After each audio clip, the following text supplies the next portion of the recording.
একঘেয়েমি কাতলা মাছের ঝোল থেকে একটু আলাদা খেতে চাইলে এই রেসিপিটি একবার হলেও বানিয়ে দেখুন। এর টেস্ট মুখে লেগে থাকার মতন। স্পেশাল মশলার ব্যবহার করায় এর টেস্ট একদম অন্যরকম হয়ে যায়। রেসিপিটি খুবই সিম্পল আর ঝটপট বানিয়ে নেওয়া যায়। আর আমি রিকোয়েস্ট করব একবার হলেও এই রেসিপিটি বাড়িতে ট্রাই করুন। নমস্কার বন্ধুরা, কিচেন টেকনিকে আপনাদের সবাইকে স্বাগত। আমি মধুমিতা। আজ নিয়ে এসেছি একটা দারুণ স্বাদের রেসিপি।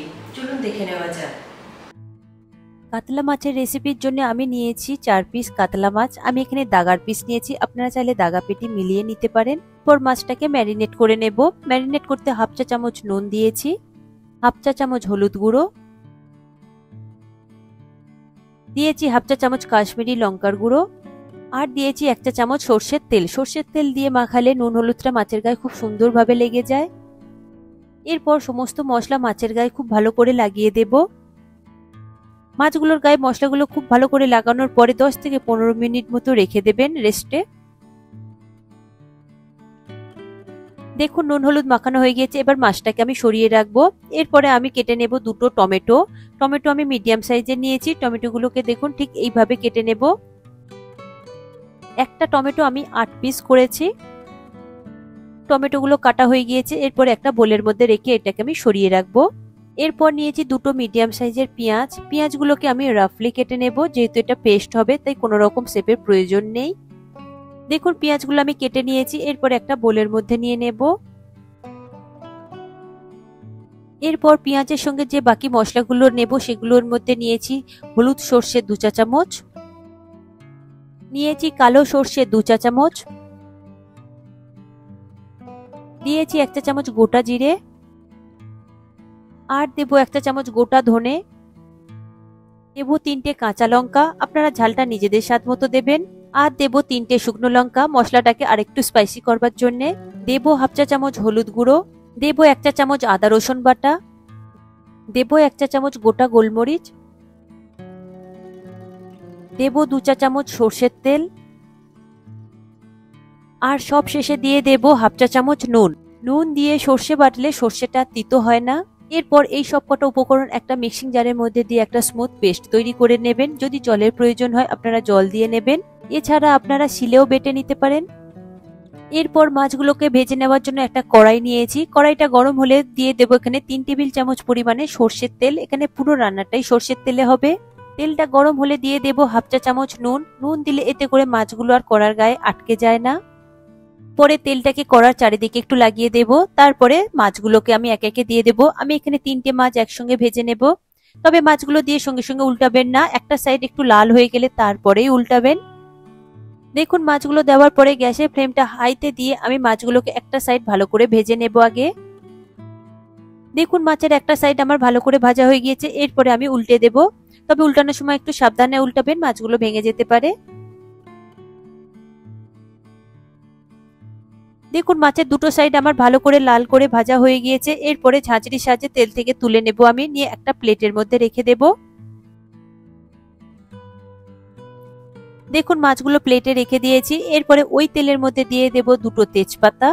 গ্যাসের ফ্লেমটা লোতে দিয়ে কয়েক সেকেন্ড একটু ভেজে নেব। তারপরে দিয়ে দেব কেটে রাখা টমেটো।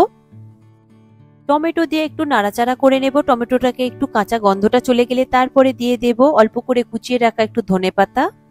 ধনেপাতা তেলের উপরে দিলে খুব সুন্দর একটা ফ্লেভার আসে, তবে ধনেপাতাগুলোকে একদম ফ্রাই করবেন না, এতে করে কালো হয়ে গেলে একদমই বাজে লাগবে।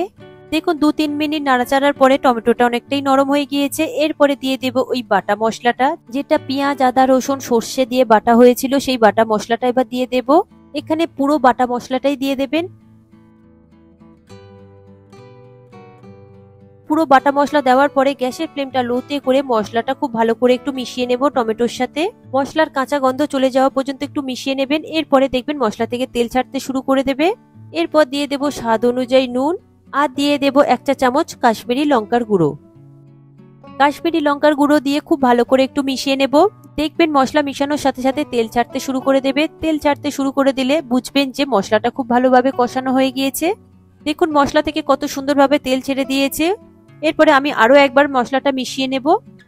মশলা খুব ভালো করে মিশানো হয়ে গেলে এরপরে দিয়ে দেব পরিমাণ মতো জল। আমি এখানে 1 কাপ পরিমাণে জল দিয়েছি, তবে খুব বেশি জল দেবেন না, এটা খুব বেশি পাতলা হবে না। জল দিয়ে মশলার সাথে একটু মিশিয়ে নেব। এরপর ঢেকে দেবেন, তারপর 2 থেকে 3 মিনিট মতো লো ফ্লেমে একটু ফুটিয়ে নেবেন। দেখুন ঢাকা খুলে দেখছি, দেখুন গ্রেভিটা কত সুন্দরভাবে ফুটে গিয়েছে, কালারটাও চেঞ্জ হয়ে গিয়েছে আর গ্রেভিটা অনেকটাই ঘন হয়ে গিয়েছে। এরপর এর মধ্যে দিয়ে দেব ভেজে রাখা কাতলা মাছ। কাতলা মাছ দিয়ে গ্যাসের ফ্লেমটা লোতে রেখে গ্রেভির সাথে খুব ভালো করে একটু মিশিয়ে দেব, এতে করে মাছটা যাতে তাড়াতাড়ি সিদ্ধ হয়ে যায়। এরপর আমি একটা টমেটো কেটে নেব। টমেটোগুলো দেখুন ঠিক আমি এইভাবে কাটবো, একটু লম্বা করে কাটবো। আপনারা চাইলে 4 পিস কিংবা 6 পিস করে নিতে পারেন টমেটোগুলো। দেখুন একটা টমেটো আমি 6 পিস করেছি। এই টমেটোগুলোকে এবার তরকারির উপরেই দিয়ে দেব। দেখুন মাছও আমার সিদ্ধ হয়ে গিয়েছে, গ্রেভিও আমার রেডি হয়ে গিয়েছে। এবার উপর থেকে দিয়ে আমি 2 মিনিট মতো একটু লো ফ্লেমে ফুটিয়ে নেব, যাতে টমেটোগুলো হালকা একটু সিদ্ধ হয়ে যায়। এরপর উপর থেকে 3-4টে মতো কাঁচা লঙ্কা চিড়ে দেব, এতে করে কাঁচা লঙ্কার একটা সুন্দর ফ্লেভার আসে। একটু মিশিয়ে নেওয়ার পরে আমি ঢেকে দেব, দিয়ে 2 মিনিট মতো একটু সিদ্ধ করে নেব। 2 মিনিট পরে ঢাকা খুলে দেখছি সব সিদ্ধ হয়ে গিয়েছে, আর উপর থেকে একটু ধনেপাতা কুচি আমি ছড়িয়ে দেব, এতে সুন্দর একটা ফ্লেভার আসে।